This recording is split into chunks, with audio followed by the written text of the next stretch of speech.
Before we begin, I just want to apologize for how I sound and my sniffling. I'm not feeling too good, so I just wanted to again apologize for that. But anyway, what I'm doing my presentation on is the French cinema, and my name is Jordan Henderson. And it all began with Auguste Lumière and Louise Lumière, and they created the cinematography in 1895, and on March 22nd, 1895, they got to have this presented at the Société de l'Encouragement pour l'Industrie Nationale in Paris, which, by the way, it's almost 122 years since that anniversary, or for the anniversary of that. And they also created a movie, La Sortie de la Louise Lumière et Léon, and later that year they sold their first tickets to the cinema. Now, there was a new form of art. George Méliès said that it's not just pictures going real fast. I mean, it's a new art form. So he decided that he was going to create a magical, basically, world with this. And he had stage magicians who would show off like the dry ice effect kind of thing, and they would make basically magic appear on camera. And they hand painted each frame so that it would be colorful, which was very interesting. And he made about 500 films.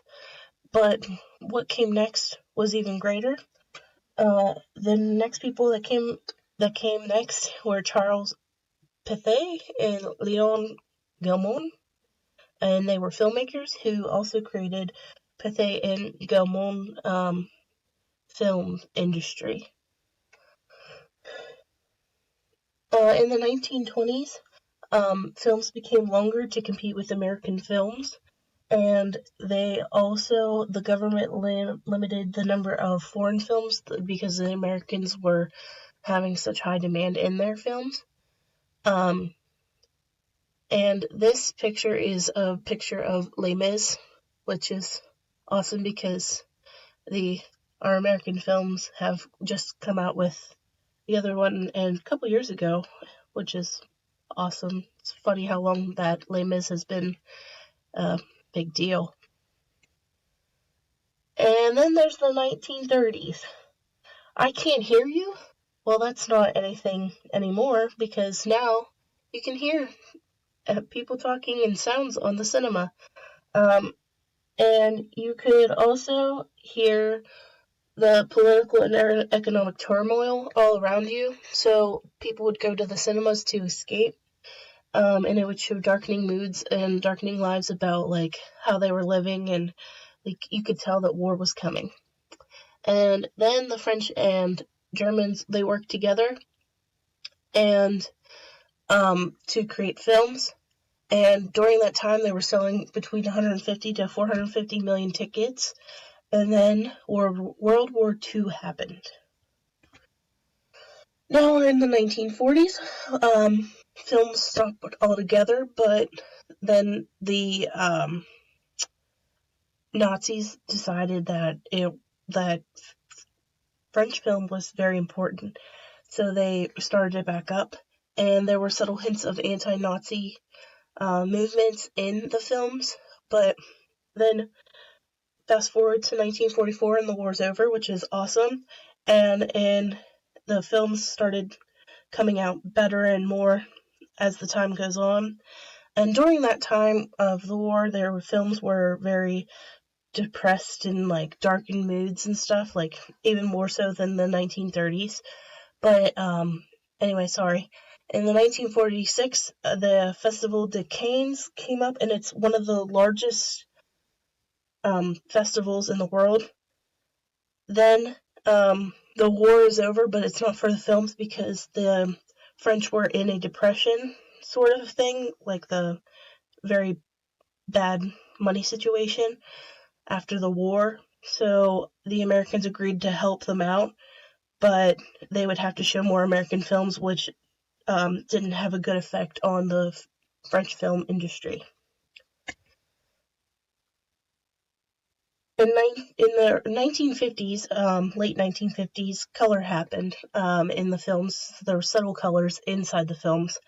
And they also started to, in the 1960s, they started to like comedies and thrillers. They were like the new rager then. 1970s, they started to do like detective movies, and they were more political, and they exposed like things that happened earlier in French history, like during the World War II with the Holocaust, what the French involvement was in it with the politicians and stuff, and that was very like controversial. Now, during the 1980s and 2000s, the government interfered with film legislation, limited films being broadcasted on TV to only Wednesday, Friday, and Saturday nights. And they were only making money. They were making most of their money from TV, and it was considered like their main source of income. But in the late 90s, the economy improved, and they sold more tickets, and it improved, and they began to express more political views. Now, these two pictures are side by side. They are the French version and the American version, and it's really funny because I've always seen the American version. I didn't know that it was adapted from the French version. Now today, French make more films than the India, United States, Japan, and China combined, and they still show their social and political themes, and ticket sales are up from the year 1966, which is awesome as well. Good for French cinema. In conclusion, you can see how the films have changed throughout the years based on what's happening in the world. For example, like they started out with dramas, and then they moved to darker things like in the 1930s and 40s with the war and everything, and then they went to comedies and thrillers, and then to social and political issues, which are very, very big today, not only in France, but in America as well. And that's pretty much it. Thank you for watching, and have a good day or evening or whatever you're doing at the moment. Bye-bye.